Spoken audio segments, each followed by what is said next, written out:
মুমিনদেরকে বলা হয়েছে তোমরা কখনো হতাশ হবে না, কারণ তাকদীর লেখা হয়ে গেছে, হতাশার কোনো কারণ নাই। একটা প্রবণতা আমরা সমাজে দেখছি আত্মহত্যার। ইয়াং জেনারেশনকে আমরা নসিহত করব যে ভুলেও নিজের জীবনকে বিসর্জন দিতে যাবেন। আল্লাহ রাব্বুল আলামিন আপনাদেরকে সৃষ্টি করেছেন তার ইবাদত করার জন্য এবং তার জমিনে তার দিনটাকে প্রতিষ্ঠা করার জন্য। খেলায় খেলায় আপনার জীবনটা নষ্ট করবেন না, ঠিক আছে ভাই? আল্লাহ বোঝার তৌফিক দান করেন। তো কলম সৃষ্টি করার পরে কিয়ামত পর্যন্ত সব লেখা হয়ে গেছে। এখন আমাদের এই পৃথিবীতে তো মানুষ ছিল না, ছিল? এদিকে মনোযোগ দেন। এই পৃথিবীতে কি আগে মানুষ ছিল? এই পৃথিবীতে আগে কি ছিল তাহলে বলেন? হ্যাঁ, মাশাআল্লাহ। এই পৃথিবীতে আগে কি ছিল? এখন ওরা নাই? সবার সাথেই কিন্তু একটা করে আছে। কমপক্ষে কয়টা করে? সবার সাথে কমপক্ষে একটা করে। আর কোন কোন জায়গা আছে যেখানে জিনের বড় বড় আখড়া আছে। পৃথিবীতে যে জায়গাগুলো থেকে ইসলাম বিরোধী অপতৎপরতাগুলো চলে, ওখানে জিনের আখড়া বেশি। আর কথা বুঝতে পারছেন? তো জিন জাতিকে আল্লাহ পাক ধ্বংস করে দিয়েছেন তাদের পাপের কারণ, আল্লাহ দ্রোহিতার কারণে, অবাধ্যতার কারণে। এখন আল্লাহ রাব্বুল আলামিন ইরাদা করলেন পৃথিবীতে আমাদেরকে সৃষ্টি করবেন, মানে মানুষকে সৃষ্টি করবেন। আল্লাহ পাক তার সমস্ত ফেরেশতাদেরকে একত্রিত করলেন। ঘটনাটা কিন্তু খুব ইন্টারেস্টিং। আমি জানি এখানে ওলামায়ে কেরামও আছেন, তবে আমি সবার জন্য প্রযোজ্য হয় এমন কথা বলারই চেষ্টা করছি, কারণ অনেকে হয়তো এগুলো নাও জানতে পারে। তো আল্লাহ পাকের ভাষায় আমি যদি বলি, আল্লাহ রাব্বুল আলামিন বলছেন, বা'দা আউযু বিল্লাহি মিনাশ শাইতানির রাজীম, وَإِذْ قَالَ رَبُّكَ لِلْمَلَائِكَةِ إِنِّي جَاعِلٌ فِي الْأَرْضِ خَلِيفَةً। হে নবী মুহাম্মদ সাল্লাল্লাহু আলাইহি ওয়াসাল্লাম, তুমি স্মরণ করো সেই সময়ের কথা যখন আল্লাহ তোমার রব সমস্ত ফেরেশতাদেরকে ডেকে বলেছিলেন যে ইন্নী জাইলুন ফিল আরদি খলিফা, আমি জমিনে মানে পৃথিবীতে আমার খলিফা পাঠাতে চাই। কি পাঠাতে চাই? আরো জোরে বলেন। আল্লাহ পাক বলেননি পৃথিবীতে মানুষ পাঠাতে চাই, পৃথিবীতে নতুন কোনো মাখলুক পাঠাতে চাই। আমাদেরকে আল্লাহ পাক সম্মানের শব্দে সম্মানিত করেছেন, বিশেষায়িত করেছেন। আমাদেরকে বলেছেন আমরা আল্লাহর খলিফা, আমরা আল্লাহর খলিফা। এখন আমরা আল্লাহর খলিফা, কিন্তু পৃথিবীতে মানুষ খিলাফা শব্দ সহ্য করতে পারে। হ্যাঁ, কি অদ্ভুত না? এটা কোরআনের কি শেষের দিকে আছে না প্রথম দিকে আছে? সূরা বাকারার একদম শুরুর থেকে 3টা 4টা 5টা পৃষ্ঠা উল্টালে দেখবেন এই একটা আছে। কোরআন তাহলে শুরু থেকে কখনো খুলেও দেখেনি সে ব্যক্তি। প্রমাণ হলো এটা, সে খুলেও দেখে নাই, অথবা দেখলেও সে এড়িয়ে গেছে। আল্লাহ পাক আমাদেরকে বললেন যে পৃথিবীতে আমি আমার খলিফা পাঠাতে চাই। তাহলে আদম আলাইহিস সালামকে আল্লাহ পাক মুহাব্বতের শব্দে, সম্মানের শব্দে বিশেষায়িত করলেন কি বলে? সুবহানাল্লাহ, সুবহানাল্লাহ। আর খলিফা কাকে বলে এটা আমি আপনাদেরকে বোঝাচ্ছি একটা দোয়া থেকে। এই যে গাড়িতে করে আমরা বাসা থেকে আসলাম বা যখন কোনো সফরে যাই, আমরা একটা দোয়া পড়ি, সুবহানাল্লাযী সাখখারা লানা হাযা ওয়া মা কুন্না লাহু মুকরিনিন ওয়া ইন্না ইলা রাব্বিনা লামুনকালিবুন। এতটুকু তো পড়ি নাকি? বা এগুলো পড়তে হবে? বইমেলায় এসেছি শুধু লেকচার শোনার জন্য না, ছবি তোলার জন্য না। আজকে জীবনটা পরিবর্তন করার নিয়াত করে যাইতে হবে, ঠিক আছে ভাই? বই প্রকাশ করা, ছাপানো, বিক্রি করা, লেখা, এর চেয়ে বড় কথা আমার জীবনটা ইলমের আলোয় আলোকিত করা। আমি বই লিখলাম ধরেন একটা, আমার মধ্যে সেই আমল নাই, লাভ নাই। লাভ আছে? আমি বই ছাপাইছি 100, 200, 500, 1000, আমি নিজেই আমল করি না, হবে? আগে আমল জরুরি। ইলমের সাথে আমলটা খুব বেশি জরুরি। আলেম তাকেই বলা হয় যে ইলম অনুযায়ী আমল করে। তাহলে আল্লাহ পাক বলেন লিমা তাকুলুনা মা লা তাফআলুন, তোমরা এমন কথা কেন বলো যে আমল নিজেরাই করো না? কাবুরা মাকতান ইনদাল্লাহ আন তাকুলু মা লা তাফআলুন, আল্লাহর কাছে সবচেয়ে গর্হিত একটা অপরাধ তোমরা একটা কথা বলবা কিন্তু আমল করবা না। তো দোয়াটা মুখস্থ করবেন। এই দোয়ার নিচে একটা অংশ আছে, আল্লাহুম্মা আনতা সাহিবু বিস সাফারি। আমার কথাটা শুনেন, খলিফার অর্থটা বুঝেন। অনেকে তো অনেকভাবে ব্যাখ্যা করে আর কি। আল্লাহুম্মা আনতা সাহিবু ফিস সাফারি, আল্লাহ তুমি এই সফরে আমার সাথী। সফরে বের হওয়ার সময় দোয়া পড়ছি আমরা, আল্লাহুম্মা আনতা সাহিবু ফিস সাফারি, আল্লাহ তুমি এই সফরে আমার সাথী। ওয়াল খলিফাতু ফিল আহলি ওয়া মালি, আল্লাহ আমি তো বাসায় নাই, আমার বাসার আহাল মালের খলিফা হচ্ছে তুমি আল্লাহ। তাহলে খলিফা শব্দতে কি বুঝলেন? আল্লাহ আমার বাসার আহাল মালের খলিফা মানে কি? আমার স্থলাভিষিক্ত তুমি আল্লাহ, আমি ওখানে নাই বাসায়, আমি সফরে বের হয়ে গেছে, আমার স্ত্রী, আমার সন্তান, আমার মাল, আমার জান, এগুলোর দায়িত্ব তোমার, তুমি খলিফা। কত চমৎকার দোয়া। তাহলে পৃথিবীতে আমি আমার খলিফা পাঠাতে চাচ্ছি, তার অর্থ কি? আল্লাহ রাব্বুল আলামিন এই পৃথিবীতে আমাদেরকে তার প্রতিনিধি বানিয়েছেন। সুবহানাল্লাহ, সুবহানাল্লাহ। তাহলে আমরা নিজেদের আত্মপরিচয় ভুলে গেলাম যে আমরা আল্লাহর প্রতিনিধি পৃথিবীতে, তাই না? আমরা এখন আব্রাহাম লিঙ্কনের পূজা করতেছি। আব্রাহাম লিঙ্কনের পূজা তো বুঝেন না আপনারা, এটা হচ্ছে ওই যে সোকল ডেমোক্রেসির পূজার। আদতে প্রকৃত গণতন্ত্র বলে কিছু নাই এই বিশ্বের মধ্যে, যা আছে এগুলো তথাকথিত আর কি, স্লোগান জাস্ট, আর কিছু না। এটা যারা চর্চা করে তারাও জানে, আমাদের কাছে তারাই বলে। আদতে এই আপনার কমিউনিজমের কথা বলেন, এই লেনিন স্টেলিনারিজমের কথা বলেন, আপনি মুসলিনের কথা বলেন, চাইনিজ দর্শনের কথা বলেন, রাশিয়ান দর্শনের কথা বলেন, আর এই যে আরেকটা কি চলতেছে সেকুলারিজমের কথা বলেন, ন্যাশনালিজমের কথা বলেন, এগুলো একটা তাত্ত্বিক মতবাদ শুধুমাত্র। প্রকৃত মতবাদগুলো আপনি পাবেন বিশুদ্ধ যেগুলো কোরআন এবং হাদিসেই, এর বাইরে নাই। তা আমরা কিন্তু আল্লাহর খলিফা পরিচয় দিতে এখন দ্বিধাবোধ করতেছি। এই জমিনে আল্লাহ পাক আমাদেরকে তার খলিফা বানিয়ে পাঠিয়েছে। এখন খলিফা হলাম কিভাবে? কিসের গুণে খলিফা হলাম? প্রশ্নটা এটা। আমাদের কি 10টা হাত, 10টা পা, বেশি শক্তি ফেরেশতাদের চাইতে, যে আমরা খলিফা হলাম কিসের ভিত্তিতে? আর কিভাবে হলাম এটা শুনুন। আল্লাহ পাক বলছেন, ওয়াল্লামা আদামাল আসমাআ কুল্লাহা।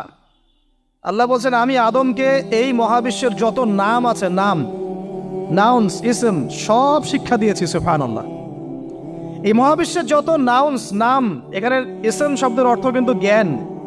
ইসম মানে কি? এখানে জ্ঞান। মহাবিশ্বের যে জ্ঞানগুলো আছে, এই জ্ঞানগুলো আল্লাহ পাক আমাদের আদি পিতাকে শিক্ষা দিয়েছেন। আমাদের আদি পিতাকে আল্লাহ নিজে শিক্ষা দিয়েছেন।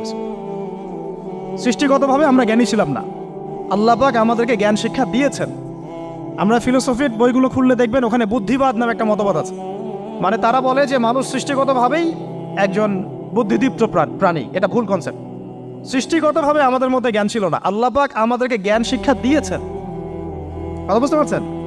একটা মতবাদ তাদের আছে অভিজ্ঞতাবাদ, মানে মানুষ অভিজ্ঞতা থেকেই শিখে। আরেকটা আছে সমন্বয় মতবাদ, আপনারা তো এগুলো অনেকে পড়েছেন হয়তো। এর বাইরে যে একটা মতবাদ আছে যে আল্লাহর পক্ষ থেকে ওহী ভিত্তিক মানুষ জ্ঞান শিখে, এই মতবাদ কোনো দার্শনিকের বইয়ে স্থান পেল না। কি আফসোস, কি আফসোস। অথচ মুসলিম ঘরের দার্শনিক তারা। আমরাও পড়েছি ভাই, 4 বছর এই কারণে গেলেই। কি আফসোস, আল্লাহ পাকের ওহীর পক্ষ থেকে যে জ্ঞান আসতে পারে এইটা কনসেপ্টই নাই। অথচ এখানে কোরআনে আল্লাহ পাক বলছেন, ওয়াল্লামা আদামাল আসমাআ কুল্লাহা, আমি আল্লাহ আদমকে সমস্ত নাম শিক্ষা দিয়েছি। সুবহানাল্লাহ। এরপরে এই যে জ্ঞান আদম আলাইহিস সালামকে আল্লাহ পাক শিক্ষা দিলেন, এর ফলশ্রুতিতেই আল্লাহ পাক বললেন যে ওয়াইয কুলনা লিল মালাইকা উসজুদু লি আদম, হে ফেরেশতারা তোমরা এখন আদমকে সিজদা করো। কি ফেরেশতাদেরকে দিয়ে আল্লাহ পাক আমাদের পিতাকে সিজদা করালেন কিসের মানদণ্ডে? কিসের কারণে? জ্ঞানের কারণে। জ্ঞানের কারণে ফেরেশতাদেরকে আল্লাহ পাক বললেন যে এই নামগুলো বলে দাও তো তোমরা। তারা বলতে পারলো না। তারা বললো লা ইলম আল্লাহুম্মা লা ইলমা লানা ইল্লা মা আল্লামতানা। আল্লাহ আমাদের তো সেই জ্ঞান নাই, শুধু ওইটুকু জ্ঞান আছে যা আপনি আমাদেরকে শিখিয়েছেন। তখন আল্লাহ পাক বলেছিলেন যে আমি যা জানি তোমরা তা জানো না। আমি কি বলি নাই যে আমি আসমান জমিনের গায়েবের সব খবর জানি? তখন আল্লাহ বললেন যে তোমরা সবাই সিজদা করো আদমকে। তাহলে আমাদের পিতাকে খলিফা করা হলো, জ্ঞান শেখানো হলো, আল্লাহ পাক নিজে শেখালেন, ফেরেশতার মণ্ডলীদের দিয়ে সিজদা পর্যন্ত করালেন। কিসের মানদণ্ডে? আরো আসতে বলেন, জ্ঞানের মানদণ্ডে। এখন যদি আমরা একটু প্রশ্ন ছুড়ে দেই নিজ নিজ বিবেকে, আমরা কি সেই ওহীর 10টা সূরাও শিখেছি? 10টা পারা কি পড়া হয়েছে কখনো? 10টা সূরারও কি অর্থ জানি? অনেকে তো 10টা আয়াতের অর্থ জানি না। আমরা কি সেই ওহীর 10টা হাদিস শিখেছি? তাহলে আমরা কোথায় সম্মান খুঁজতেছি? পশ্চিমাদের কাছে? বলেন। সত্যি সবচেয়ে আফসোস লাগে আমার একটা জিনিস, যে মুসলিমরা আমরা এখন আমাদের আত্মপরিচয় ভুলে যাচ্ছি, আর আল্লাহ পাক আমাদেরকে যেখানে সম্মান রেখেছে ওইখানে সম্মান না খুঁজে আমরা অন্যের দাসত্বের সম্মান খুঁজতেছি। আল্লাহ আমাদেরকে বোঝার তৌফিক দান করে। এটা অজ্ঞতার কারণে হচ্ছে। আমাদের কাজ তাদেরকে সচেতন করা বা তাদেরকে মেসেজ পৌঁছে দেয়া। আমরা উগ্র পন্থা অবলম্বন করব, আমরা হিকমার সাথে প্রজ্ঞার সাথে মানুষকে বোঝানোর চেষ্টা করব, এগুলো বোঝানোর অংশ। এখন আচ্ছা, আরেকটা কথা আপনাদেরকে বলি, একটা কথা আমি মাঝখানে মিস হয়ে গেছে। এই যে আল্লাহ পাক আমাদেরকে খলিফা করে পাঠিয়েছেন, খলিফার কাজ কি? প্রশ্ন না? আমাদের কাজ কি তাহলে? এই কাজটা আল্লাহ পাক আবার ব্যাখ্যা করেছেন সূরা সদের মধ্যে। কোন সূরায়? সূরা সদ। সদ নামে একটা সূরা আছে, সূরা ইয়াসিনের আগে পড়ে পাবেন। তো এখানে আল্লাহ পাক আরো একজন নবীকে তার খলিফা বলেছেন। সেই নবীর নাম দাউদ আলাইহিস সালাম। কি নাম? আর দাউদ আলাইহিস সালাম কিন্তু এই জেরুজালেম থেকে, যেখানে এখন ওই জায়নিস্টরা বোম্বিং করে আর কি, নিরীহ মুসলিমদেরকে হত্যা করে বিগত 70 বছর থেকে, ওই জেরুজালেম থেকে কিন্তু দাউদ আলাইহিস সালাম বিশ্ব শাসন করেছিলেন। তার পরবর্তীতে তার সন্তান সুলাইমান আলাইহিস সালামও কিন্তু ওখান থেকে বিশ্ব শাসন করেছিলেন। আর এখনকার বনু ইসরাইল দাবিদার এই জায়নিস্টরা, তারাও কিন্তু ওই ফিকিরই করছে, ওখান থেকে তারা বিশ্ব শাসন করতে চায় এবং তারা মনে করে তাদের একজন মাসিহ আসবে, সেই মাসিহ আসলে তারা বিশ্ব শাসন করবে।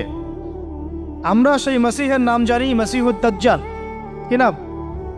এই দাজ্জালকে ওরা ওদের সত্য মাসিহ মনে করে, আমরা জানি হচ্ছে মিথ্যা ভণ্ড প্রতারক মাসিহ, অথচ ওরা মনে করে এটা হচ্ছে সত্য মাসিহ। এই জায়গায় তারা ধোঁকা খাচ্ছে।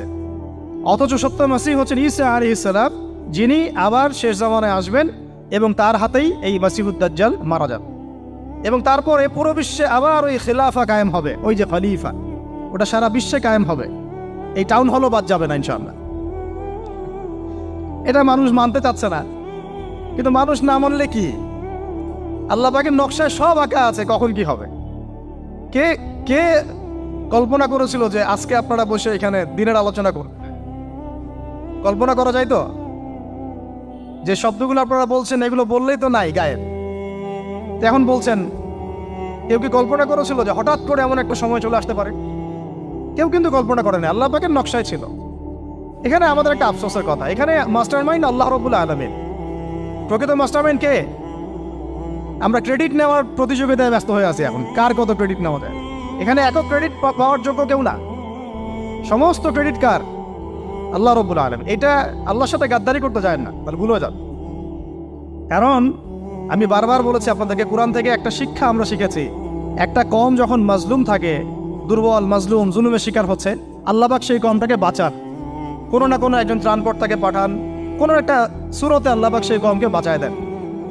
আবার যদি এই নিয়ামতটা পাওয়ার পরে ওই কম আবার এই জুলুম শুরু করে, আবার আল্লাহ দ্রোহিতা শুরু করে, আল্লাহ পাক তার চেয়ে বড় জালেম চাপাই দিন। কথা বুঝতে পারছেন? আল্লাহর সাথে গাদ্দারি করতে চাই না, আল্লাহ পাক আমাদেরকে বোঝার তৌফিক দান করেন। এখন খলিফার কাজটা কোথায় পাবেন? কোন সূরায় ভাই বলেন? সূরা সদে আল্লাহ পাক দাউদ আলাইহিস সালামকে খলিফা সম্বোধন করে বলছেন, ইয়া দাউদ। কি চমৎকার আহ্বান! ইয়া দাউদ, হে দাউদ, ইন্না জাআলনাকা খলিফাতান ফিল আরদ। দেখো, আমি আল্লাহ তোমাকে পৃথিবীতে খলিফা করেছি। কি করেছি? খলিফা করেছে। তোমার কাজ কি শোনো। ফাহকুম বাইনান নাসি বিল হক। বোঝার চেষ্টা করেন একজন খলিফার কাজ কি। খলিফা মানে আল্লাহর প্রতিনিধি, জমিনে যে দায়িত্বশীল, অন্য মানুষের উপরে যে দায়িত্বশীল, তার কাজ ফাহকুম বাইনান নাসি বিল হক, মানুষের মাঝে ন্যায় বিচার প্রতিষ্ঠা করবে, এটা তোমার কাজ। তাহলে এখন যারা আমরা এই জায়গায় আছি বা ভবিষ্যতে আসব, আরও কাল আগাতে থাকবে, সময় আগাতে থাকবে, নতুন নতুন নেতৃত্ব আসবে, সবার ফাংশন একটাই, ফাহকুম বাইনান নাসি বিল হক। আমাদের কাজ হবে মানুষের মাঝখানে কি করা? ন্যায় বিচার, বিচার ফয়সালার ক্ষেত্রে ইনসাফ করা, ন্যায় বিচার করা। তো ন্যায় বিচার তো এখন জাদুঘরে আছে নাকি? হ্যাঁ, কোনো কোনো ক্ষেত্রে আমরা চাই না যে ন্যায় বিচার জাদুঘরে যাক, আমরা চাই আবারও ন্যায় এবং সাম্যের সমাজ প্রতিষ্ঠা। ইনশাআল্লাহ এরপর থেকে আমরা কোনো অন্যায় সহ্য করব না। ইনশাআল্লাহ এরপর থেকে আমরা কোনো জল্লাদতন্ত্র কায়েম করতে দিব না। আমাদের যা আছে তাই নিয়ে প্রতিবাদ হবে ইনশাআল্লাহ। কারণ এখনকার প্রজন্ম প্রতিবাদের ভাষা বুঝে। এখন যদি আপনারা আবার সেই প্রাচীন জুলুমের তন্ত্রে মন্ত্রে ফিরে যান, তাহলে আল্লাহর গজব চলে আসবে, বড় গজব। তো খলিফার কাজ কি ভাই? কি কাজ বললাম বলেন? মানুষের মাঝখানে ন্যায় বিচার প্রতিষ্ঠা করা। আচ্ছা, আরো আছে, আয়াত শেষ হয় নাই। আল্লাহ পাক বলছেন ওয়ালা তাত্তাবিউল হাওয়া। আর ন্যায় বিচার করতে গিয়ে নিজের দাসত্ব মানে প্রবৃত্তির অনুসরণ করো না। ন্যায় বিচার করতে গিয়ে নিজের প্রবৃত্তির অনুসরণ করো না, মন গড়া বিধানের অনুসরণ করো না। আমার মামা, আমার চাচা, আমার খালু পার করে দিও না। প্রবৃত্তির অনুসরণ মানে কি? মন যাচাই তাই করো না। ন্যায় বিচার করতে গিয়ে আল্লাহ পাকের বিধান মেনে চলো।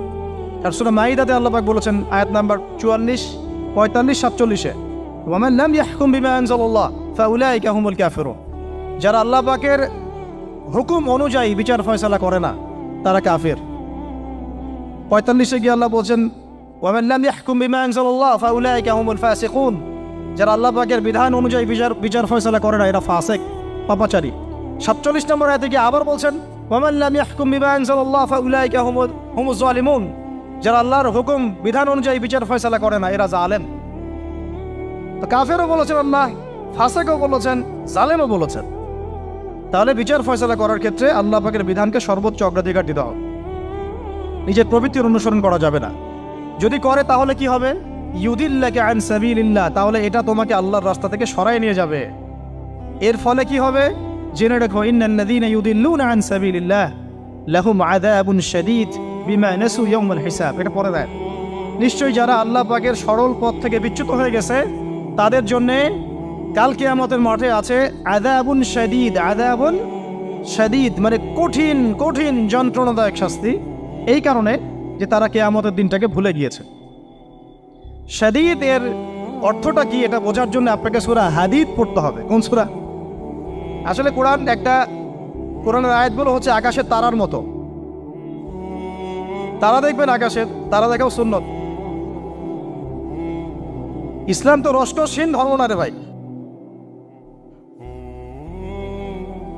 সবকিছুই আছে এখানে। আসলে আমরা জানি না বলে আমরা মনে করি যে এখানে কোনো বিনোদনই নাই, তাই না? এই গান বাজনা না করলে কি হয়? মন শান্তি হয়? এরকম একটা ভাব। যদি আপনি কোরআনের ভিতর ঢুকে যান, আপনার হৃদয়ে এমন নূর আসবে, এমন তৃপ্তি আসবে যে ওগুলো আপনার শুনতে ইচ্ছা করবে না। আপনি কান বন্ধ করে ফেলবেন, নিজেই বলতেই হবে না। এখন কিছু নতুন ইসলামিস্ট আসছে, তারা এগুলোকে ইসলামের অন্তর্ভুক্ত বলে মনে করার দাবি করতেছে যে এগুলো তো নিষেধ নাই, এগুলো তো নিষেধ করা হয় নাই। কতটুকু জানেন ইসলাম সম্পর্কে আপনি? না জেনে কেন কথা বলেন? নবী সাল্লাল্লাহু আলাইহি ওয়াসাল্লাম রাস্তা দিয়ে হাঁটছেন, ওই সময় তো অনেক পূজা অর্চনা ইত্যাদি হতো মক্কায়। তো এখানে ঢাকঢোলের শব্দ আসছে। নবী সাল্লাল্লাহু আলাইহি ওয়াসাল্লাম নিজের 2 আঙ্গুল কানের মধ্যে ঢুকিয়ে দিলেন, দিয়ে পাশে একজন সাহাবী তাকে জিজ্ঞাসা করছেন হাঁটতে হাঁটতে হাঁটতে হাঁটতে, তুমি কি এখন আওয়াজ শুনতে পাচ্ছ? সাহাবী বলেন, না ইয়া রাসূলুল্লাহ, এখন আওয়াজ শুনতে পাচ্ছি না। তখন তিনি কান বের করলেন। এটা নবীর সুন্নত। আর আমরা নবীর সুন্নতকে উল্টাই দিচ্ছি কিভাবে দেখেন, আমাদের কানেই এখন ইয়ারফোন। উনি যেটা শুনে কান বন্ধ করতেন ওইটা আমরা কানে ঢুকায় রাখছি একবার। আল্লাহ আমাদেরকে বোঝার তৌফিক দান করেন। দেখেন, আমরা তো সবাই পাপী। আমার মনে হয় না আমরা কেউ নবী সাল্লাল্লাহু আলাইহি ওয়াসাল্লামের সুপারিশ ছাড়া পার পাবো, এমনটা মনে হয় না আমার। সবাই পাপী, আপনি আমি আমরা সবাই। তো যে নবীর সুপারিশ আমরা প্রত্যাশা করছি, সেই নবীর সুন্নতকে যদি এইভাবে অবজ্ঞা করতে থাকি তাহলে কি সুপারিশ পাবো ভাই? কি মনে হয় আপনাদের? অ্যাটলিস্ট সুন্নতকে তো সম্মান করতে হবে নাকি? আল্লাহ বোঝার তৌফিক দান করেন। আমি তাহলে যেটা বলছিলাম যে আল্লাহ পাকের বিধান অনুযায়ী বিচার ফয়সালা করতে হবে, এটা খলিফার কাজ। ন্যায় বিচার করতে হবে মানুষের মাঝখানে, এবং নিজের প্রবৃত্তির অনুসরণ করা যাবে না, তাহলে আল্লাহর পথ থেকে দূরে সরাই দেবে। এখানেই বললাম শাদীদ বুঝতে গেলে আপনাকে কোন সূরা পড়তে হবে? সূরা হাদীদ। আকাশের তারার কথা কেন বললাম? যে আকাশের তারাগুলো যদি মেলাতে পারেন দেখবেন বিভিন্ন শেপ তৈরি হয়। প্রত্যেকটা তারার অবস্থানের গাণিতিক একটা ব্যাখ্যা আছে। যারা অ্যাস্ট্রোনমি নিয়ে পড়াশোনা করেন তারা জানেন, এগুলো সবাই জানবেন না। প্রত্যেকটা তারাকে আল্লাহ পাক এত সূক্ষ্মভাবে স্থাপন করেছেন যে যদি সামান্য একটু ডানে বামে এগুলো সরে যায়, মহাবিশ্বের এই স্থিতিশীলতা নষ্ট হয়ে যাবে। এবং এটার কসমও আল্লাহ পাক কোরআনে করেছেন সূরা ওয়াকিয়ার মধ্যে। কোন সূরা? সূরা ওয়াকিয়াতে আল্লাহ পাক বলেছেন, ফালা উকসিমু বিমাওয়াকিইন নুজুম। আমি তারার অবস্থান স্থলের স্থিতির কসম করে বলছি। আল্লাহ পাক এর কসম করেছেন। কত গুরুত্বপূর্ণ জিনিস, ঠিক আছে? তো পরেরগুলো বললাম না। সূরা হাদীদ কেন পড়বেন? সূরা হাদীদ আল্লাহ পাক বলেছেন যে ওয়ানজালনাল হাদীদা ফীহি বাসুন শাদীদ। এই যে শাদীদ বুঝাতে গিয়ে হাদীদে আসছে। আল্লাহ পাক বলছেন যে আমি আল্লাহ পৃথিবীতে আসমান থেকে লোহা নাজিল করেছি। অবাক করার বিষয় না? লোহার খনি খুঁজতেছেন আপনারা মাটির নিচে, তাই না? আল্লাহ পাক বলছেন আমি লোহা নাজিল করেছি, আনজালনা, ঠিক যেমন ইন্না আনজালনাহু ফি লাইলাতুল কদর, আমি লাইলাতুল কদরে কোরআন নাজিল করেছি, আসমান থেকে নাজিল হয়েছে, তাই না? এরকমই ওয়ানজালনাল হাদিদা, আমি হাদিদ লোহা নাজিল করেছি, ফিহি বাসুন শাদীদ, যে লোহার মধ্যে আছে কঠিন শক্তি আছে। আয়রন যে অণু পরমাণুগুলো, এগুলোর শক্তি সবচেয়ে বেশি না? কেমিস্ট্রিতে আপনারা পড়েছেন। তাহলে এখন আল্লাহ পাক বলছেন কিয়ামতের দিন তাদের জন্য আযাবুন শাদীদ, যারা আল্লাহ পাকের খলিফার দায়িত্ব পালন করবে না, যারা খলিফার দায়িত্ব পেয়েও ন্যায় বিচার করবে না, ইনসাফ করবে না, প্রবৃত্তির অনুসরণ করবে, ঠিক আছে, আল্লাহর পথ থেকে বিচ্যুত হয়ে যাবে, তাদের জন্য কিয়ামতের মাঠে এই শাস্তি আছে। তাহলে আমরা কি খলিফা শব্দ বুঝতে পারলাম? আমাদের পিতা যে খলিফা, এটা কি বুঝতে পারলাম? তাহলে এখন বলেন তো, প্রত্যেক নবী কি আল্লাহর খলিফা ছিলেন না? ছিলেন কি না? প্রত্যেক নবী কি আল্লাহর বিধান দিয়ে বিচার ফয়সালা করেন নাই? মানুষের মাঝখানে ইনসাফ করেন নাই? ন্যায় বিচার প্রতিষ্ঠা করেন নাই? এরপরে সাহাবায়ে কেরামের যুগে তারা কি ন্যায় বিচার প্রতিষ্ঠা করেন নাই? তাহলে হঠাৎ করে কি হলো বিশ্ববাসীর মধ্যে যে একেবারে কোরআন হাদিস এর মৌলিক বিষয়গুলো, এগুলো সব পাশ কাটিয়ে আমরা মানব রচিত বিধানগুলোর দিকে চলে গেলাম? রহস্যজনক না বিষয়টা? এটা হচ্ছে দাজ্জালীয় একটা শাসন আসতেছে সামনে। দাজ্জাল নিজেকে খোদা বলে দাবি করবে এবং সে সমস্ত মানব জাতিকে বোঝাবে যে সেই খোদা, নাউযুবিল্লাহ। সে অনেক ভেলকি দেখাবে, মানুষকে তার দিকে টেনে নিয়ে আসবে, এমনকি সে এক হাতে জান্নাত এক হাতে জাহান্নাম নিয়ে করবে। নবীজি বলেছেন যে তার জান্নাতে প্রবেশ করবে ওটাই তার জাহান্নাম, আর যে তার জাহান্নামে প্রবেশ করবে সেটাই হচ্ছে জান্নাত। তাহলে পুরো বিশ্ববাসীকে আল্লাহ থেকে দূরে সরিয়ে একটা গডলেস ওয়ার্ল্ডে রূপান্তরিত করার একটা তৎপরতা চলছে, লক্ষ্য করতেছেন না? এটা মূলত আপকামিং যে দাজ্জালীয় সভ্যতার ভবিষ্যৎবাণী নবীজি করেছেন, এই দিকেই ওয়ার্ল্ড যাচ্ছে আস্তে আস্তে ওই দিকে যাচ্ছে। তবে নবীজি এটাও বলেছেন সাল্লাল্লাহু আলাইহি ওয়াসাল্লাম যে আমার উম্মতের মধ্যে একটা তয়ফা, একটা দল, কিছু মানুষ সবসময় হকের উপর অটল থাকবে ইনশাআল্লাহ, কিন্তু তাদের সংখ্যা হবে খুব কম। এখন আমাকে আপনারাই বলেন যে ওই হকের উপর অটল থাকতে হলে আমার সেই জ্ঞান লাগবে কি লাগবে না? বলেন। যেই জ্ঞান আমাদের পিতাকে শেখানো হয়েছে, দেখবেন প্রত্যেকটা মানুষের মধ্যে কিছু প্রতিভা আছে, সৃজনশীলতা আছে, আছে না? একটা বুদ্ধিদীপ্ত একটা তাড়না মানুষের ভিতরে কাজ করে। এটা কোত্থেকে আসছে জানেন? আমাদের পিতার ডিএনএ থেকে আসছে। আমাদের পিতার ডিএনএ থেকে, আমরা কিন্তু সবাই তার সন্তান। এরপরে পৃথিবীতে মানুষ পাপাচারে যখন লিপ্ত হলো প্রচন্ড রকম, তখন নূহ আলাইহিস সালামকে আল্লাহ পাক পাঠান এবং তিনি প্রায় 950 বছর দাওয়াতের কাজ করলেন, 40টা বা 80টা পরিবার ইসলাম কবুল করল।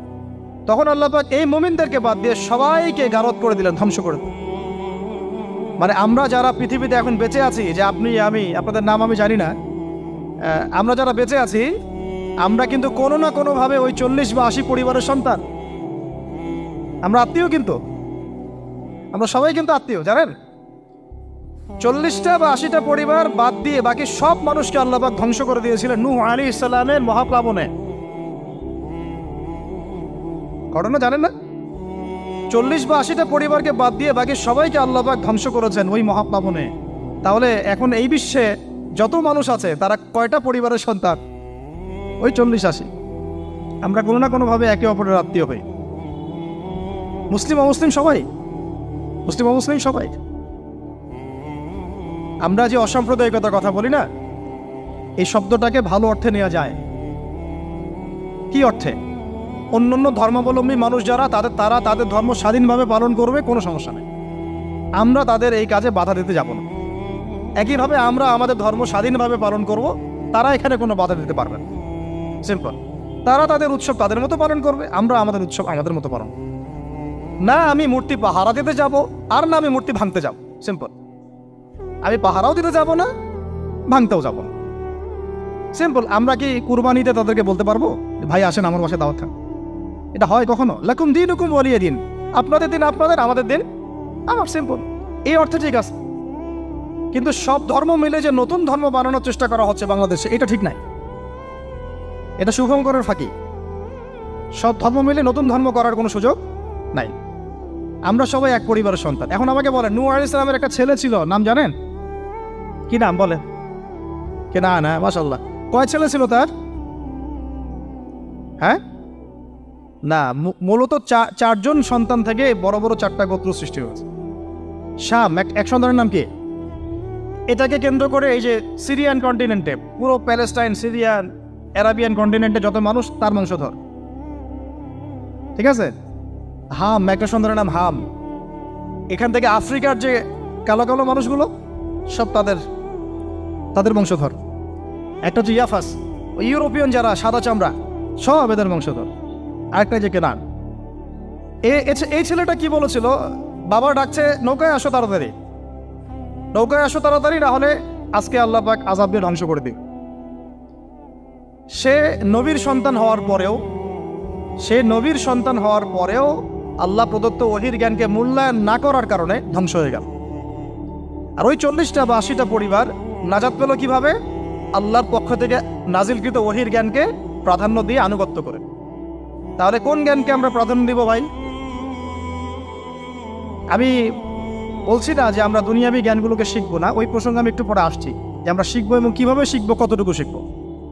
আগে এই অংশটুকু শেষ করি। ঠিক একইভাবে আপনারা কি আদ জাতির নাম জানেন? আদ, সামুদ।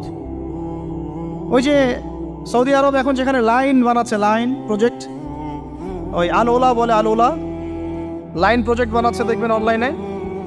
ওই জায়গা দিয়ে নবী সাল্লাল্লাহু আলাইহি ওয়াসাল্লাম তাবুক যুদ্ধের সময় গিয়েছিলেন। যাওয়ার সময় তিনি বলেছিলেন, তোমরা মাথা নিচু করে কান্নাকাটি করতে করতে এখান থেকে অতিক্রম করো।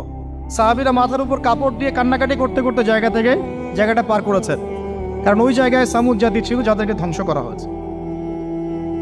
ওটা হচ্ছে এখন পর্যটন স্পট। সুবহানাল্লাহ। তো আদ এবং সামুদ জাতিকে আল্লাহ পাক ধ্বংস করলেন, কিন্তু তাদেরকে করেন নাই যারা ওহীর জ্ঞানকে প্রাধান্য দিয়েছেন। ইব্রাহিম আলাইহিস সালাম কোন জ্ঞানের বদৌলতে আল্লাহকে চিনলেন? মানব রচিত জ্ঞান নাকি আল্লাহর পক্ষ থেকে নাজিলকৃত জ্ঞান? বলেন। মূসা আলাইহিস সালাম কোন জ্ঞানের বদৌলতে ফিরআউনের মতো এই যে কি বলবো প্রতাপশালী একজন শাসকের সামনে দাঁড়িয়ে বুক ফুলিয়ে ইসলামের দাওয়াত দিলেন? কোন জ্ঞানের আলোকে? ওহীর জ্ঞান। আর ওহীর জ্ঞান যখন নাজিল করা হয়েছে তখন তিনি দোয়াটা পড়ছিলেন, রব্বি ইশরাহ লি সাদরি ওয়া ইয়াসসির লি আমরি ওয়াহলুল উকদাতাম মিন লিসানি ইয়াফকাহু কওলি। প্রত্যেক নবী, ইউসুফ আলাইহিস সালাম কারাগারে 12 বছর থেকেছেন। কত বছর? 12 বছর। আমাদের অনেক ভাই এরকম 5 বছর, 7 বছর, 10 বছর, 12 বছর থেকেছে আছে। এমনও মানুষ আছে, এখন বলা যায় তাই বলি, যে ওই যে একটা শব্দ শুনেছেন আয়না ঘর, ওখানে দীর্ঘদিন ছিল, তারপরে নাই, কোথায় গেছে আল্লাহই ভালো জানে। ইউসুফ আলাইহিস সালামও এরকম কারাগারে ছিলেন। কত বছর? 12 বছর। কিন্তু আল্লাহ পাক তাকে এমন একটা জ্ঞান শিক্ষা দিয়েছিলেন, তিনি স্বপ্নের ব্যাখ্যা বলতে পারতেন, যে কোনো স্বপ্নের। রাজা স্বপ্ন দেখলেন যে 7টা গাভী, জীর্ণ শীর্ণ গাভী, মোটা তাজা গাভীকে খেয়ে ফেলছে, স্বপ্নের ব্যাখ্যা কেউ দিতে পারে না।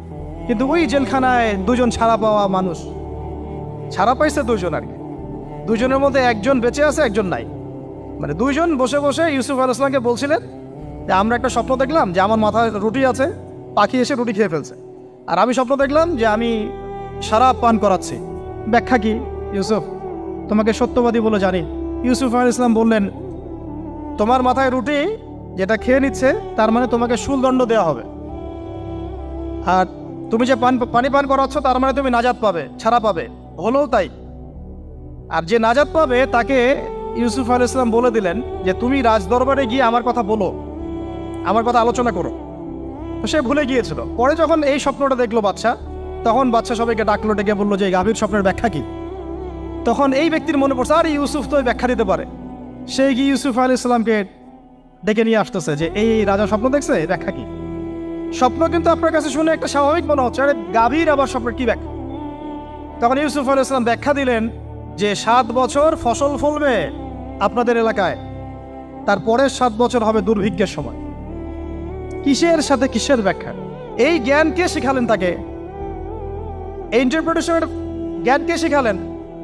তাহলে জ্ঞানের মূল উৎস কে? আমার কথা বলার উদ্দেশ্য কি বুঝতে পারছেন? যত জ্ঞান তার মূল উৎস কে? স্বপ্ন একটা জ্ঞান, যদি সেটা সত্য হয়। আর জেনে রাখবেন, কিয়ামতের আগে আগে মুমিনদের স্বপ্ন বেশি বেশি সত্য হবে। ঠিক আছে? মূসা আলাইহিস সালামকেও সেই আল্লাহই জ্ঞান শিক্ষা দিলেন। ঈসা আলাইহিস সালাম এই কুষ্ঠরোগীর গায়ে হাত বুলালে ভালো হয়ে যায়। হ্যাঁ, অন্ধ ব্যক্তির মানে চোখে হাত বোলালে ভালো হয়ে যায়। এমনকি মৃত ব্যক্তিকে তিনি বলছেন কুম বিইজনিল্লাহ, আল্লাহর হুকুমে দাঁড়িয়ে যাও, দাঁড়িয়ে গেল। এই জ্ঞান কে দিয়েছেন তাকে? দাউদ এবং সুলাইমান আলাইহিস সালাম এই যে পশু পাখির ভাষা বুঝেন, সুলাইমান আলাইহিস সালাম পিঁপড়ার ভাষাও বুঝেন। আপনাদের সায়েন্স কি পিঁপড়ার ভাষা বুঝে? হ্যাঁ, আমরা তো এখন সায়েন্সকে সবকিছুর মানদণ্ড মনে করি, তাই না? সায়েন্স যদি বলে হ্যাঁ তাহলে হ্যাঁ, না বললে না। মানে এমন একটা ভাব, দেখেন সায়েন্সকে আমরা ইলাহ বানাইছি, ইলাহ, উপাস্য।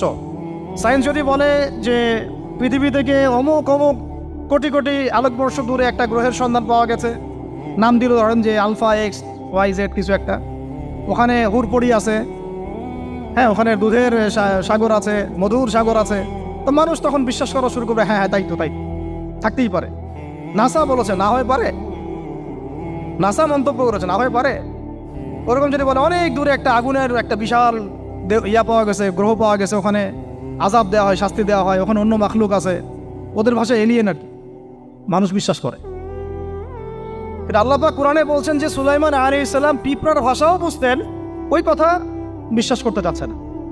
সুলাইমান আলাইহিস সালাম বাতাসে ফ্লাই করতে পারতেন, এটা বুঝতে পারতেছে না, বিশ্বাস করে না। তাহলে ওই প্রযুক্তি না থাকলে এয়ারক্রাফট কিভাবে আবিষ্কার করলেন? যে প্রযুক্তিগুলো পৃথিবীতে চলে গেছে ইতিমধ্যে, ওগুলো ভবিষ্যতেও আসতে পারে। যেমন একটা প্রযুক্তির কথা বলি, সুলাইমান আলাইহিস সালাম বসে আছেন, একজনকে বললেন না সাবার রানী বিলকিসের সিংহাসন কে নিয়ে আসতে পারবে? একজন বললো যে আপনি উঠে দাঁড়াইতে যতক্ষণ সময় লাগে এর মধ্যে নিয়ে আসুন। উনি বললেন যে হবে না, এটাতে হবে না, তুমি স্লো, তুমি 3G 4G না, এত স্লো স্পিডে আমার হবে না। এই কথা বলেন নাই, মজা করলাম আর কি। আমাদের ইউটিউবাররা আবার এই অংশ কাট করে আবার প্রচার করে দিতে পারে। দেখেন কিসের সাথে কি ব্যাখ্যা করলো। কোরআনকে 3Gর সাথে তুলনা করলেন আবু তহাদ না, ব্যাস কাম সারা দেশে ওইটাই ইস্যু তখন। মহা মুসিবত, মানে বাঙালি জাতির মধ্যে দিন প্রচার করা। আমাদের সালাফদের ভাগ্য ভালো যে তারা আগেই, মানে এই প্রযুক্তি আসার আগেই দুনিয়া থেকে তারা চলে গেছে। মুশকিল না, যত ইস্যু এগুলোর কারণেই সৃষ্টি হয়। তো যাই হোক, প্রসঙ্গে আসি, কোথায় ছিলাম ভাই, যে কথা হারায় ফেললাম। হ্যাঁ, আরেকজন বললেন যে না, আপনি চোখের পলক ফেলতে যতক্ষণ লাগে এর মধ্যে দেখবেন সিংহাসন সামনে। সুবহানাল্লাহ, কি প্রযুক্তি বলেন! এই প্রযুক্তির সামনে কি বিশ্ববাসী যেতে পেরেছে? দেখেন সুলাইমান আলাইহিস সালামের বাতাসে ফ্লাই করাটা কিন্তু এখন পৃথিবীতে খুব কমন হয়ে গেছে। আমরা সবাই ফ্লাই করতেছি বাতাসে, তাই না? যদি আপকামিং কোনো সময় আপনি দেখেন যে এইরকম চোখের পলকেই একটা বস্তু আরেকটা জায়গা থেকে এক জায়গায় চলে আসতেছে, আমি অবাক হব না ইনশাআল্লাহ। কারণ কোরআনে অতীতে এই ঘটনার দলিল আছে।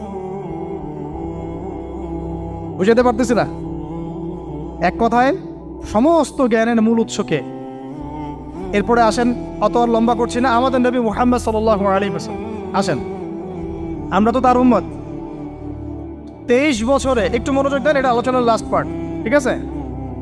23 বছরে তিনি পুরো জাহেলিয়াতকে পরিবর্তন করে দিয়েছেন। কত বছরে? 23 বছর। আপনারা কি জানেন যে আইয়ামে জাহিলিয়াতে আসলে কি কি সমস্যা ছিল? কেন ওই যুগটাকে আমরা জাহিলিয়াত বলি? বেসিক্যালি 5-6টা সমস্যা ছিল। কয়টা? 5-6টা। 1 নম্বর শিরক। 1 নম্বর কি? আমার সাথে বলেন। শিরক আমাদের ওয়ার্ল্ডে নাই, এটা তো গ্লোবাল শিরক চলতেছে এখন। শুধু ধর্মীয় শিরক চলতেছে না, কিন্তু এখন শিরক হচ্ছে পলিটিক্সে, শিরক হচ্ছে ইকোনমিক্সে, শিরক এডুকেশনেও আছে, শিরক কালচারের মধ্যেও আছে। কথাগুলো বুঝতে হবে একটু গভীরভাবে। তখন সমস্যা ছিল রিবা, সুদ। এখন নাই। রিবা ছাড়া কোনো সিস্টেম আছে এখন ওয়ার্ল্ডে? আমি গতকালকে একটা হাদিস মোতালা করছিলাম সুদ সংক্রান্ত। নবীজি বলেছেন সাল্লাল্লাহু আলাইহি ওয়াসাল্লাম যে একটা যুগ আসবে সামনে, সুদবিহীন কোনো মানুষই চলতে পারবে না। যে চলতে চাইবে তার গায়েও সুদের ছিটা ফোটা গিয়ে লাগবে। আসে নাই সেই যুগ? সুবহানাল্লাহ, কিভাবে তিনি এত স্পেসিফিকলি কথাগুলো বলতে পারেন? নিশ্চয়ই তিনি এমন একজন সত্তার কাছ থেকে জ্ঞান পেয়েছেন যিনি সব জানেন, অতীত বর্তমান ভবিষ্যৎ, তাই না? এমনকি নবীজি বলেছেন ইমামুল মাহদির সময় যে 10 জন ঘোড়সাওয়ার বের হবে এবং তারা গিয়ে খোঁজ নিতে যাবে যে দাজ্জাল বের হয়েছে কিনা, নবীজি বলছেন আমি সেই 10 জনের নামও জানি, তাদের বাবার নামও জানি। সুবহানাল্লাহ, সুবহানাল্লাহ।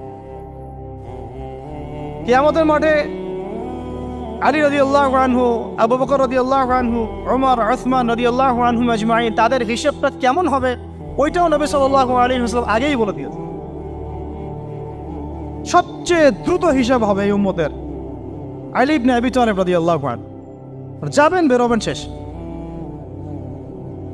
কি মানুষ, তার জীবনীটা পড়ে দেখবেন। আমি শেষের দিকে বলে দিব আপনাদেরকে আজকে, এবং এটা রেকর্ডেড থাকবে, ইনশাল্লাহ অনলাইনে দিয়ে দিব, যে আপনারা কোন কোন সাবজেক্টের বই কিনবেন। বইমেলা তো শুধু মানে আসলেন একটা র্যান্ডমলি বই কিনলেন এমন না, টপিক ধরে ধরে সাবজেক্ট ওয়াইজ বই কিনতে হবে। ঠিক আছে ভাই? বই কেনার পিছনে টাকা পয়সা খরচ যদি না করেন, মানে দিনের জন্য অর্থ ব্যয় করার মানসিকতা না থাকে, এলেম পাওয়া যাবে। অনেক মুহাদ্দিস নিজের গায়ের জামা খুলে দিয়ে পর্যন্ত বই নিয়ে বাসায় গিয়েছে, জানেন?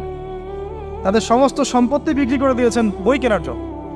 আজকে সকালে আমাদের এক ভাই মজাকারা করছিলেন যে আমারই এক ওস্তাদ, বাংলাদেশের অনেক বরেণ্য একজন আলেমে দিন, প্রবীণ আলেমে দিন, তার কথা আলোচনা হচ্ছিল যে তিনি কিতাব পড়তে পড়তে পড়তে হঠাৎ একটা কিতাব তিনি খুঁজে পাচ্ছেন না। তো ছাত্রদেরকে পাঠালেন যে খুঁজে নিয়ে আসো তো, কোথায় আছে, কেউ খুঁজে পায় না। তিনি নাকি ওযু করে এসে নামাজ, 2 রাকাত নামাজ পড়ে বাচ্চার মতো হাউমাউ করে কান্নাকাটি শুরু করলেন, আল্লাহ আমার সেই কিতাব কোথায় গেল, আমার কিতাবটা এনে দেন। তলাবুল ইলম কাকে বলে দেখেন, ইলমের তালেব, ইলমের ছাত্র কাকে বলে? এই যে ইলমের ছাত্র, আমরা কি ছাত্র হইতে পারছি? একটা বইয়ের দাম যদি দেখি 100 টাকা, বাস আমাদের গায়ে লাগে। 100 টাকা দিয়ে তো আপনার গার্লফ্রেন্ডকে নিয়ে বসতে গায়ে লাগে না, বসলে তো 500 টাকা চলে যায়। আর এখনকার মেয়েরা তো খায়ও বেশি, ডেটিংয়ের সময় আর কি, তাই না? অনেকে দেখা যায় যে এটাকেই প্রফেশন বানায় ফেলছে না। জিনা থেকে বাঁচতে হবে, জিনা থেকে বাঁচতে না পারলে কলবে আল্লাহ নূর আসবে না। আল্লাহ পাক আমাদের কথাগুলো বোঝার তৌফিক দান করেন, আমিন। জিনা, আবার বলছি, জিনা থেকে বাঁচতে হবে, অন্যথায় কলবে নূর আসবে না। আল্লাহ পাক আমাদেরকে বোঝার তৌফিক দান করেন, আমিন। কোথায় ছিলাম ভাই? বলেন। 1 নাম্বার কি ছিল? শিরক। 2 নাম্বার রিবা, সুদ। ওইটা বলতে গিয়ে হাদিসটার কথা বলেছিলাম। এই সুদটা কি এখন বেশি না কম? এখন সুদ মানুষ খাচ্ছে, যুক্তিও দিচ্ছে যে এই যুগে এখন সুদ না খাইলে কি চলে। একদিন একটা মসজিদে বয়ান করছিলাম, তো মসজিদে বয়ানের মাঝখানে একজন দাঁড়ায় গেল, দাঁড়ায় আমাকে বলছে যে উস্তাদ, হুজুর বুঝলাম আপনার সব কথা ঠিক আছে, এখন আমার 1 লাখ টাকা ধার লাগবে, আমি কোত্থেকে নিব? বলেন, আসলে উত্তর দিবেন কি? হ্যাঁ, সুদের ক্ষতিকর বিষয়গুলো যেমন বলতে হবে, সুদবিহীন ব্যাংকিং সিস্টেম এবং অর্থনৈতিক ব্যবস্থাও তো চালু করতে হবে। সেটা কি? সেটা হচ্ছে যাকাত। সেটা কি? যাকাত, সাদাকা এবং কর্জে হাসানা, এগুলো তো চালু করছি না আমরা শুধু কথা বলছি তাত্ত্বিক যে সুদ হারাম। আমিও তো অনেক জায়গায় বলছি, কারণ বলতে হচ্ছে, না আপনারা জানাতে তো হবে। সুদের পাপের সবচেয়ে নিম্ন শাখা হচ্ছে মায়ের সাথে জেনা করা, সর্বোচ্চ শাখা হচ্ছে আল্লাহ এবং তার রাসূলের সাথে যুদ্ধ করা। একটা হাদিস বুখারীতে এরকমও আসছে, বুখারীতে কি তিরমিজিতে, আমি রেফারেন্সটা বলে যাচ্ছি, তবে হাদিসটা সহিহ। নবী সাল্লাল্লাহু আলাইহি ওয়াসাল্লাম বলেছেন, যে ব্যক্তি 1 দিরহাম সুদ খায় সে যেন 36 বার জেনা করে। আর আপনারা তো জানেন, এটা আমার বলার দরকার নাই, 4 শ্রেণীর মানুষকে নবীজি অভিশাপ দিয়েছেন, যে নিজে খায়, তারপরে যে সুদ দেয়, যে লিখে রাখে, যে সাক্ষী থাকে। আমি বলতে যাচ্ছি, আইয়ামে জাহিলিয়াতে এই সুদটা ছিল, আমাদের এই বর্তমান ওয়ার্ল্ড অ্যাফেয়ার্সে নাই। বাংলাদেশ একটা কান্ট্রি হিসেবে চিন্তা করবেন না, আপনি গ্লোবালি চিন্তা করবেন, কারণ এখন একটা দেশ স্বতন্ত্রভাবে চলতে পারে না। ওয়ার্ল্ড ব্যাংকের সাথে আপনাকে ডিল করতে হবে, IMF এর সাথে। আমি যদি প্রেসিডেন্ট হই, তাও আমাকে করতে হবে, আপনি হলে আপনাকে করতে হবে। তো কথা বলে তো শুধু কথা বলে লাভ নাই, আপনার বিকল্পটা কি? আসলে বিকল্প ব্যবস্থাটা কি? এটা তো মূল কথা। ইকোনমিক্স নিয়ে কতগুলো কিতাব আছে এখানে, ইসলামিক ইকোনমিক্স নিয়ে আমরা কতগুলো কিতাব ছাপাইছি, বর্তমান ওয়ার্ল্ড অ্যাফেয়ার্স নিয়ে আমরা কতগুলো কিতাব ছাপাইছি। নবী সাল্লাল্লাহু আলাইহি ওয়াসাল্লাম বলেছেন, শেষ জামানার সবচাইতে আমার উম্মতের উপর ভয়াবহ ফিতনা হচ্ছে মাসিহুদ দাজ্জাল। কি নাম বলে? এখন আপনি আমাকে মাদ্রাসার পুরো সিলেবাসে কন্টেন্টে আমাকে দাজ্জাল নিয়ে একটা ফ্যাকাল্টি দেখান, আছে? কয়টা কিতাব আছে? সবচেয়ে ভয়াবহ ফিতনা নবীর মুখে, নিজের মুখে বল, সবচেয়ে ভয়াবহ, এর চেয়ে ভয়াবহ কোনো ফিতনা আসে নাই, আসবেও না। তো এখন আপনি আমাকে বলেন যে এই ফিতনা সংক্রান্ত কতগুলো কিতাব আপনার কাছে আছে বাসায়, বলেন। তাহলে গ্যাপস আছে না আমাদের মধ্যে? গ্যাপ ফিল আপ করতে হবে। কথাগুলো বলার উদ্দেশ্য হচ্ছে গ্যাপটা ফিল আপ করা। তো এই রিবার সমস্যাটা এখনো আছে। আল্লাহ পাক আমাদেরকে রিবা মুক্ত জিন্দেগি দান করে না। এবং আমি রিকোয়েস্ট করব বিনয়ের সাথে যে আমাদের ঊর্ধ্বতন কর্তৃপক্ষ যারা আছেন, শুধু একটা কাজ করেন না, একটা কাজ একটা বছর করেই দেখেন না কি হয়। প্রত্যেকটা মুসলিম, অমুসলিমদের কথা বলছেন, যেহেতু এটা খিলাফা স্টেট না, সেহেতু অমুসলিমরা এখানে জিজিয়া দিবে না। খিলাফা স্টেটে অমুসলিমরা জিজিয়া দেয়, এটা তো খিলাফা স্টেট না, এটা তো ডেমোক্রেটিক স্টেট এবং সেকুলার স্টেট। শুধু মুসলিমদের কাছ থেকে যাদের নিসাব পরিমাণ সম্পদ হয়েছে জাকাত দেওয়ার, সবার কাছ থেকে রাষ্ট্রীয়ভাবে বাধ্যতামূলক জাকাত নেন, দেখেন না অর্থনীতি সচল হয় না হয় না। একটা বছর নিয়ে দেখেন না কি হয়। কেউ এই উদ্যোগ গ্রহণ করতে পারতেছে না। কেন হচ্ছে না আমরা বুঝতে পারতেছি না। কর্জে হাসানার এনজিও চালু করা যায়। আমরা অনেক সংগঠন করছি, সোশ্যাল, অরাজনৈতিক ইত্যাদি রাজনৈতিক। আমরা ইকোনমিক এনজিও খুব একটা করতে পারছি, কিন্তু এই জায়গাগুলো দখল করে ফেলছে। দেখেন কারা কারা, নাম বলতে যাচ্ছি না। এবং যারা যারা দখল করছে তারা কিন্তু এখন রাষ্ট্রের অনেক বড় বড় জায়গা হস্তক্ষেপ করতেছে। ইভেন ট্রান্সজেন্ডারের মতো ইস্যু কিন্তু তারা ঢুকাই দিচ্ছে। ঢুকায় না? উত্তরবঙ্গ জুড়ে, পুরো উত্তরবঙ্গ ঘুরে আসেন, দেখেন কাদের তৎপরতা বেশি। নীলফামারীতে সফর করে দেখলাম যে ওখানে একটা গ্রামের মধ্যে 24টা এনজিও কাজ করতেছে, শুধুই সব। তারপরে মানুষ তামাক চাষ করে খাচ্ছে। একটা দল দাবি করতেছে নবী সাল্লাল্লাহু আলাইহি ওয়াসাল্লাম ছাড়াও আরও নাকি নবী আসতে পারে, নাউযুবিল্লাহ। এবং ওই যে মির্জা গোলাম আহমেদও তাদের অন্তর্ভুক্ত। মানুষ ওই দলের নাম লেখাচ্ছে চাকরির জন্য, ব্যবসা করতেছে তারা দেশের মধ্যে। আরে ভাই, শুধুমাত্র তাত্ত্বিক কথাবার্তা না, আসলে আমাদের সংগ্রামটা কিন্তু বহুমুখী। শুধু ইলম অর্জন তো একটা বেসিক জিনিস, এই বেসিকটাই এখনো হচ্ছে না আমাদের। ইলম অর্জনটা বেসিক জিনিস, এটাই হচ্ছে না। এরপরে আপনার অর্থনীতি সমৃদ্ধ করা, সংস্কার করা, সমাজ সংস্কার করা, রাজনৈতিক অঙ্গনগুলোর মধ্যে যে অরাজকতা, এগুলোকে সংস্কার করা, কত কাজ আমাদের। কিন্তু আমরা কিন্তু একটা জায়গাতেও স্থির নাই। ইভেন একটা মাসালাতেও আমরা এক জায়গায় আসতে পারতেছি না, ঐক্যবদ্ধ হতে পারতেছি না। আমরা খুবই ব্যাকডেটেড চিন্তা করতেছি এই জায়গাতে। অথচ আমাদের উচিত ছিল এই প্রবলেমগুলোকে আরও 30-40 বছর আগে সলভ করা। তাহলে এখন হয়তো আপনি ভালো কিছু পেতেন। আমাকে একটা প্রতিষ্ঠান দেখান যেখানে নুরানি থেকে নিয়ে, মানে নুরানি থেকে দাওরা বা ক্লাস নার্সারি থেকে মাস্টার্স, এরকম সিলসিলায় ইসলামিক শিক্ষা এবং জেনারেল শিক্ষাকে একত্রিত করে একটা সিলেবাস মেনটেন করে পড়ানো হচ্ছে। আমাকে কয়েকটা প্রতিষ্ঠানের নাম বলেন, আমি ওখানে আমার মেয়েকে ভর্তি করাবো। আমাকে দেন, রেডিমেড দেন, আমার ছেলেকে ভর্তি করাবো। আমরা ফিকির করতেছি না। এটা হওয়া উচিত ছিল বিগত 30 বছর আগেই। আমি আপনাদেরকে বলি যে প্রকাশনা সংস্থার ভাইরা আছেন অনেকে এখানে। ধরেন আমাদের রংপুরের কোনো ভাই আপনাদেরকে পুরো 1 বিঘা জমি দিল, বা ধরেন 5 বিঘা জমি দিয়ে দিল, ঠিক আছে? আর আমরা সবাই মিলে দেশবাসীর কাছ থেকে টাকা কালেক্ট করে একটা কনস্ট্রাকশন দাঁড় করে, প্রতিষ্ঠান দাঁড় করালাম। একেবারে অনার্স, মানে নুরানি থেকে নিয়ে, মানে প্লে গ্রুপ থেকে নিয়ে মাস্টার্স, এরকম ফ্যাকাল্টি আর করলাম। এখন ভাই আপনারা যারা বই প্রকাশ করতেছেন, আমাকে কি আপনারা বই দিতে পারবেন? প্রত্যেকটা ক্লাসে আমি কোন কোন বই পড়াবো পারবেন? আমাকে কি সিলেবাস দিতে পারবেন? কথা বলেন। প্লে গ্রুপে কোন কোন বই পড়াবো আমাকে দেন। নার্সারিতে দেন, STD 1-এ দেন, 2-তে দেন, 3-তে দেন, 5-এ দেন। এভাবে আপনি আমাকে ক্লাস 10 পর্যন্ত দেন। তারপরে কি আপনি আমাকে অনার্স, মাস্টার্স, এই ফ্যাকাল্টিগুলো আলাদা আলাদা, এগুলো কি ইউনিভার্সিটি আদলে আপনি কি আমাকে সাজা দিতে পারবেন? আমরা জায়গা দিব, টাকা দিব, প্রতিষ্ঠান করে দিব। প্রকাশনা সংস্থা থেকে কি আমরা এতটুকু পেতে পারি? তাহলে কাজের ক্ষেত্র আসলে কোনগুলা?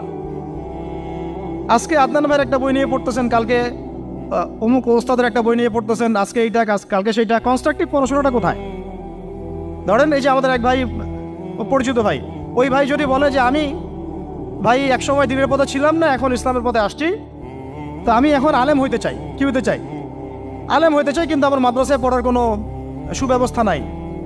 আচ্ছা, এখন কি তাকে আমরা 5 বছর বা 10 বছরের মধ্যে আলেমের সমপর্যায়ে নিয়ে যেতে কি পারবো? সেই সিলেবাস কি আমার কাছে আছে? বলেন। অথচ বিশ্বাস করেন, আরবি ভাষা না জানলে কেউ কোরআন জানতে পারবেই না। আমি এখন এটা শক্ত করে বলি যে কোরআন শেখা যেমন ফরজ, আরবি ভাষাটা শিক্ষা করাও ওয়াজিব। এখন আমাদের 80% জেনারেল শিক্ষিত ছেলেপেলে কিভাবে আরবি শিখবে? কিভাবে তারা আকীদা শিখবে? কিভাবে তারা কোরআনের তাজবিদ শিখবে, তাদাব্বুর শিখবে, তাফসির শিখবে, হাদিসের এরাব দেওয়া শিখবে, এবারত পড়া শিখবে, কিভাবে তারা নাহু সরফের জ্ঞান অর্জন করবে, কিভাবে তারা উসুলের জ্ঞান অর্জন করবে, কিভাবেই বা তারা বড় বড় ধরেন ফেকা শাস্ত্রের জ্ঞান, তারপরে এদিকে উসুলে হাদিসের জ্ঞান, তাফসিরের জ্ঞান, আরও বড় বড় ফ্যাকাল্টিগুলো, কিভাবে তারা বড় পর্যায়ের আলেম হবে আমাকে বলেন। প্রোডাক্ট দেন, প্রোডাক্ট, এবং এমন এমন আলেমের প্রোডাক্ট যে আলেমরা সারা ওয়ার্ল্ডকে ডিল করতে পারে, মানে ইন্টারন্যাশনাল স্কলার। এখান থেকে যাবে ইউকেতে গিয়ে দাওয়াতি কাজ করে আসবে, অস্ট্রেলিয়ায় গিয়ে দাওয়াতি কাজ করে আসবে, মালয়েশিয়ায় গিয়ে দাওয়াতি কাজ করে আসবে, আন্তর্জাতিক মানের আলেম আমরা কি জেনারেল শিক্ষিত ব্যাকগ্রাউন্ড থেকে তৈরি করতে পারবো? পারছি কি? আর আপনারা আমাকে বলেন তো ভাই, যে কত পার্সেন্ট মানুষ জেনারেল শিক্ষিত আর কত পার্সেন্ট মানুষ মাদ্রাসায় শিক্ষিত? কাদের পরিসংখ্যানটা বেশি?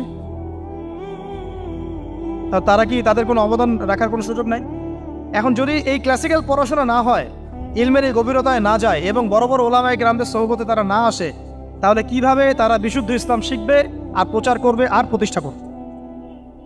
তো প্রশ্ন কিছু করে গেলাম। আজকে প্রশ্নগুলো রেখে যাচ্ছে এই কারণে, যেগুলো নিয়ে আপনারা ভাববেন যে আপনারা আমাকে একটা ইসলামিক ইউনিভার্সিটি করার মতো বইপত্র আমাকে বানায় দেন না। দায়িত্ব নেন কেউ, আপনারা সবাই মিলে দায়িত্ব নেন। আমি এখানে একটা স্কুল আছে আমাদের ছোট্ট, তহাজিন নুরাইন ইসলামিক স্কুল।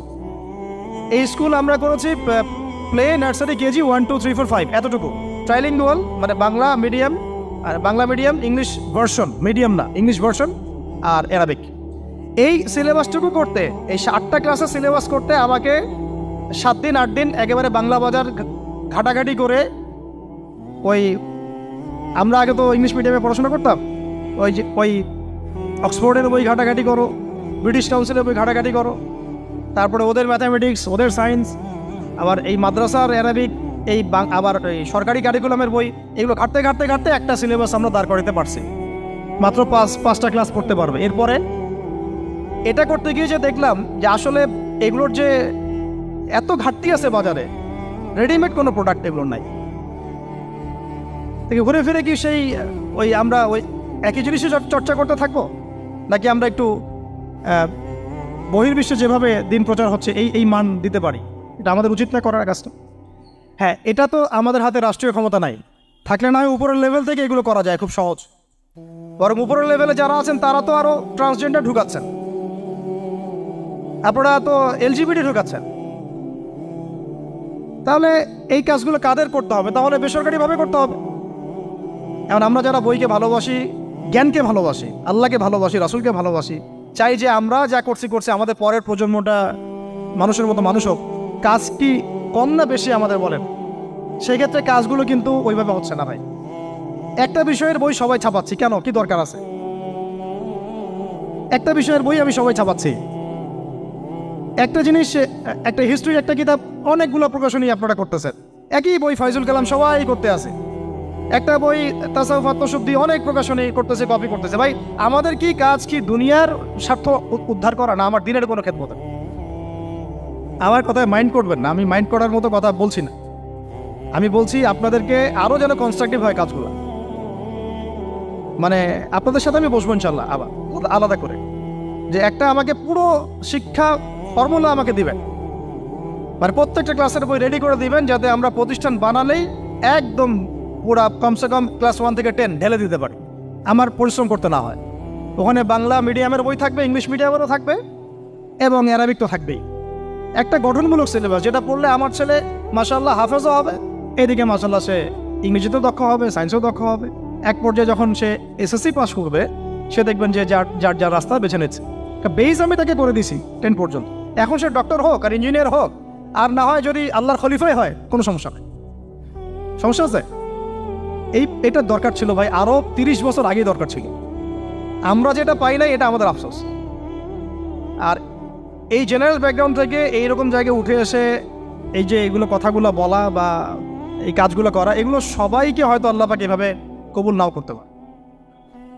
এর পিছনে অনেক গল্প থাকে, অনেক হিস্ট্রি, অনেক ত্যাগ, অনেক আত্মত্যাগ, এগুলো সবাই হতে পারবে না। কিছু মানুষ বের হয়ে আসছে, ডক্টর জাকির নাইক তো সবাই হতে পারে নাই, পারছে? তো এই জিনিসগুলো আমাদের বুঝতে হবে যে আমভাবে সবাই সব কিছু করতে পারবে না। আমাদের একটা একাডেমিক ফর্মুলা দরকার, যেখানে আমরা পড়বো, আমরা আলেম হয়ে বের হবো। পারা যাবে তো ইনশাআল্লাহ? আচ্ছা, অনেক গভীরে চলে গেছি, আপনাদেরকে মানে অনেক বেশি বিরক্ত করে ফেলতেছি আর কি। কথাগুলো বলার খুব মন চাচ্ছিল, তো বলে ফেললাম।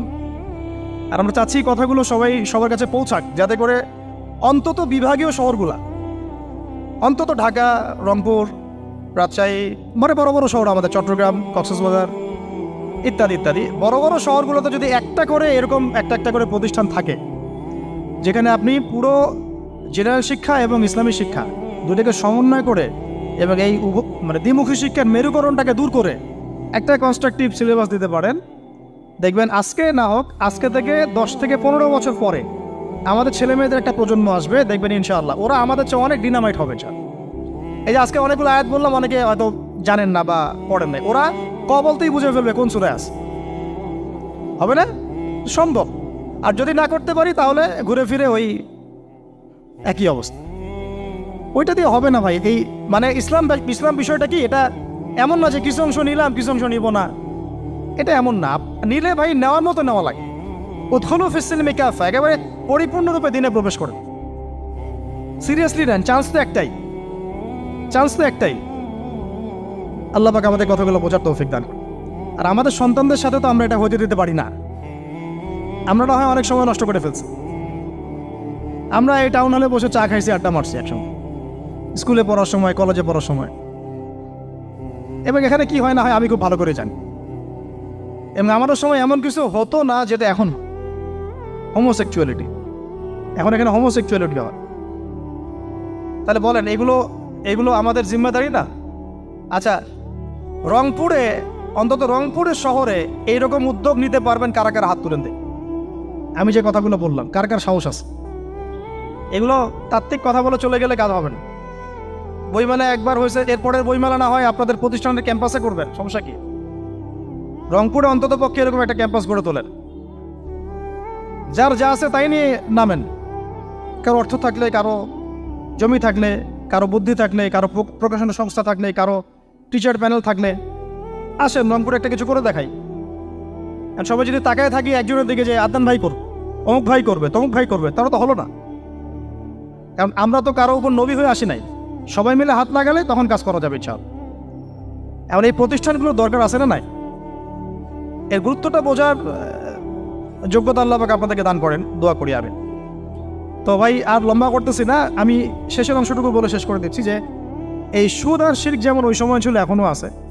আর ওই আইয়ামে জাহিলিয়াতের সেই সুদ আপনি দেখলেন, এখন শিরক দেখলেন। মাদক আছে না নাই?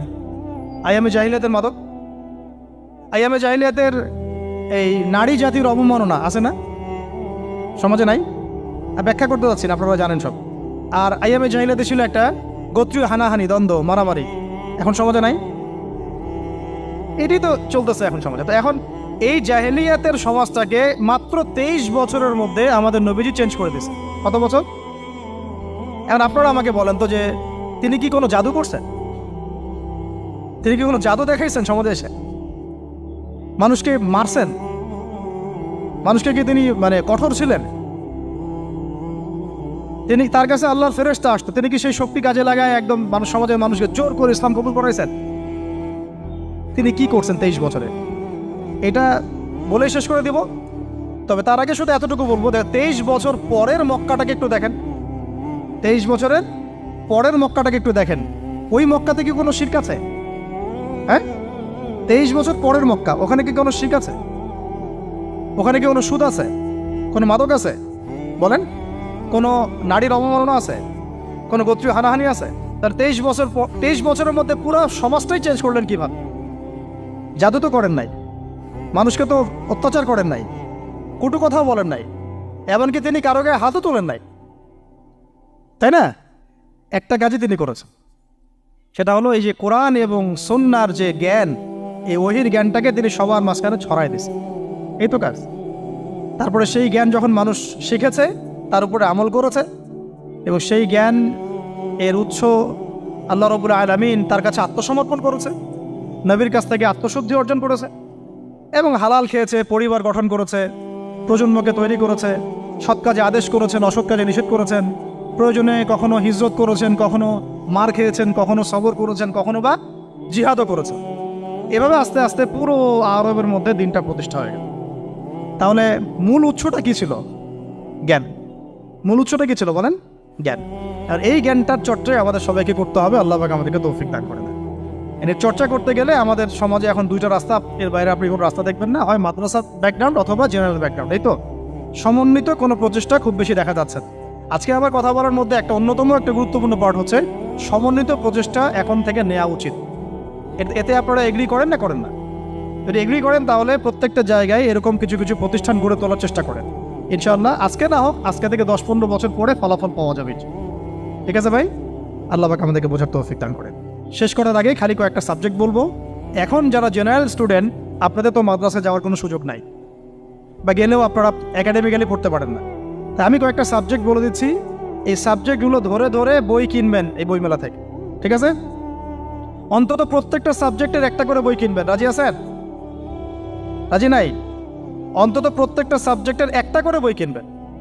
সাবজেক্ট 1 নাম্বার হচ্ছে আল কোরআন। 1 নাম্বার কি? আপনাকে কোরআন তেলাওয়াত করা শিখতে হবে। কোরআন তেলাওয়াত শেখার কি বই আছে খুঁজে বের করেন। আর এটা একা শিখতে পারবেন না, এটা নিয়ে গিয়ে কোনো ওস্তাদের কাছে বসে পড়তে হবে। এটা খুব খেয়াল রাখবেন আপনারা, একা একা বই পড়ে কখনো আলেম হয়ে যাওয়া যাবে না, বরং তখন বিভ্রান্ত হওয়ার সুযোগ বেশি থাকে। বই থাকবে, এটা আপনার গাইডেন্স, কিন্তু আপনার একজন মুরব্বী আলেম লাগবে। যে কোনো কাজ মুরব্বীদের সাথে মশওয়ারা না করে করলেই সমস্যা। কারণ আমরা তো দিন সম্পর্কে তেমন কিছু জানিই না রে ভাই। সমুদ্রে ডুব দিলে বুঝবেন যে গভীরতা কত বেশি। এখন আমরা ডুবই দেই নাই, এই জন্য মনে হয় যে আমি সবই জানি। ঠিক আছে? ডুব না দিলে আমার কাছে মনে হয় যে আমি তো সবই জানি। ডুব দিলে বুঝবেন যে আপনি কিছুই জানেন না, আমি কিছুই জানি না। 1 নাম্বার সাবজেক্ট ভাই কোরআনের তেলাওয়াত শিখতে হবে। রাজি আছেন তো ইনশাল্লাহ? তাহলে এই বইগুলো কিনেন। 2 নাম্বার হচ্ছে এই কোরআনের মানে ব্যাকরণ শেখার বইগুলো কিনবেন। কোরআনের ব্যাকরণ শেখার আরবি ভাষা সাহিত্যের বই কিছু কিনবেন। এই বইগুলো আপনাকে ওস্তাদদের কাছে গিয়ে পড়তে হবে। ঠিক আছে? এরপরে কিনবেন কোরআনের কিছু তাফসির, সহজ। মনে করেন একটা তাফসির নেন সহজ। কেউ মারিফুল কোরআন কিনেছেন, হয়তো কেউ সহজে অনুবাদ হয়েছে জালালাইন একটা কিনেছেন, কেউ হয়তো তাওজিহুল কোরআন কিনেছেন। একটা তাফসির বাসায় রাখেন অন্তত। ঠিক আছে?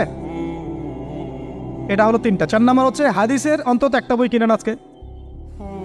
হাদিসের সহজ কিতাব কিনবেন। অনেকে দেখা যায় যে ভাই একেবারে হেদায়েত পেয়ে সহিহ বুখারী নিয়ে বসে যান। একেবারেই গলত কাজ আপনাদের, একেবারেই গলত কাজ। সহিহ বুখারী পড়তে গেলে 12 বছর সময় লাগে মানুষ। ওই লেভেলে যাইতে একটা মানুষের 12 বছর সময় লাগে। ওটা সবার প্রথমে ওটা খুললে তো আপনি হাদিস বুঝবেনই না।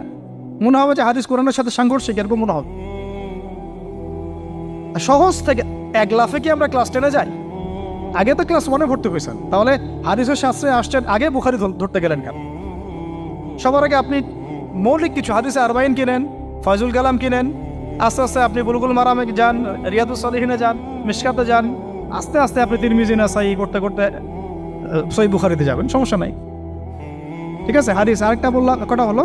4টা-5টা। হ্যাঁ, আগে বল কি? কোরআন, আরবি ভাষা সাহিত্য, তারপরে তাফসীর আর হাদিস। 4টা বলেছে। 5 নাম্বার হচ্ছে সিরাত। 5 নাম্বার কি? নবীর জীবনী যে পড়ে নাই সে নবীকে চিনে না।